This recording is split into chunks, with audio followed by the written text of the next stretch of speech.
Bus Tamil season 9 டே 75 first ப்ரோமோல என்ன நடந்திருக்கு அப்படின்னு தெரிஞ்சுக்கணும். நம்ம சேனலை சப்ஸ்கிரைப் பண்ணுங்கள். உங்களுக்காகவே அப்டேட்ஸ் கொடுக்கறதுக்காக நம்ம சேனல் வச்சிருக்கோம். அதுக்கடுத்து பார்த்தீங்கன்னா முடிஞ்சா மிதி அப்படின்னு சொல்லிட்டு ஒரு டாஸ்க் கொடுத்துருக்காங்க. பலூனை வந்து காலால் கட்டிட்டு அதை வந்து ஆப்போசிட்டில் இருக்கவங்களுடைய இதில் இருக்கிறத மெரிச்சு காலி பண்ணணும் அப்படின்றது தான் டாஸ்க்காக இருக்குது. இதில் பார்த்தீங்கன்னா விக்ரம் கொஞ்சம் ஆக்ரோஷமாக விளையாடுறாரு. அவர் கூட அதுக்கடுத்து பார்த்தீங்கன்னா ஆதிரி அண்ட் எஃப்ஜே நல்லா விளையாடுறாங்க. ஆதிரியை தூக்கிட்டு எஃப்ஜே வந்து இது பண்ணுவோம். ஆதிரி ஒரு இதில் வந்து அப்படியே விழ பார்க்குறாங்க. அவங்க கொஞ்சம் யோசிச்சதுனால கையை வச்சு ஊனி தப்பிக்கிறாங்க. இல்லாட்டி ஹெட் இன்ஜுரி மாதிரி ஆயிருக்கும்.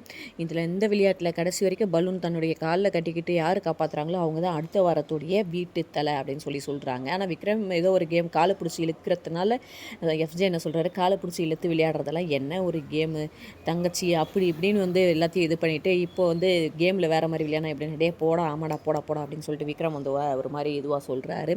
அவர் விளையாட்டாக சொல்லியிருக்கலாம், அதை வந்து ப்ரோமோவில் போடுறதா அப்படின்றத இவங்களாவது யோசிச்சிருக்கணும். பார்க்கலாம் இதுலேயாவது சுவாரஸ்யமாக ஏதாவது இருக்கா அப்படின்னு சொல்லிட்டு.